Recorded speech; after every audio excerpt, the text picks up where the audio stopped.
பள்ளிக்கொண்டா சுங்கச்சாவடியில் மாமூல் வசூலித்த புகாரில் காவலர் சங்கரை சஸ்பெண்ட் செய்து வேலூர் மாவட்ட காவல்துறை எஸ்பி மணிவண்ணன் உத்தரவிட்டுள்ளார். விவரங்களை நம்முடைய செய்தியாளர் ஸ்ரீராம் வழங்கிட கேட்கலாம். ஸ்ரீராம், வணக்கம். இது பற்றிய கூடுதல் விவரங்கள்.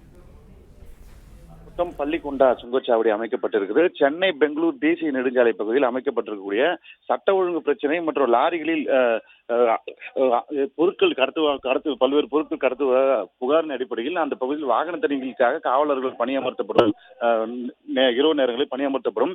அந்த வகையில் கடந்த சில தினங்களாக சங்கர் பள்ளிக்கொண்டா காவலர் மற்றும் ஹோம்கார்டு 2 பேர் அந்த பகுதியில் சோதனையில் ஈடுபட்ட போது வடமாநிலம் மற்றும் கர்நாடகா ஆந்திரா பகுதியிலிருந்து வரக்கூடிய கோழி மற்றும் காய்கறிகள் ஏற்றி வரக்கூடிய வாகனங்களில் பணம் வாங்குவது போல அந்த சமூக வலைதளங்களில் வீடியோவானது பரவியது. இதனையடுத்து மாவட்ட காவல் கண்காணிப்பாளர் மணிவண்ணனுக்கு தகவல் கொடுக்கப்பட்டு அந்த வீடியோவின் அடிப்படையில் சங்கரை தற்போது பணியிடை நீக்கம் செய்யப்பட்டு அவருக்கு உறுதுணையாக இருந்த ஹோம்கார்டு அவரையும் பணியிடை நீக்கம் செய்யப்பட்டிருக்கிறார். அந்த சுங்கச்சாவடியில் அந்த வீடியோ பரவதியை தொடர்ந்து தற்போது காவலர் சங்கர் அவர் பணியிடை நீக்கம் செய்யப்பட்டிருக்கிறார்.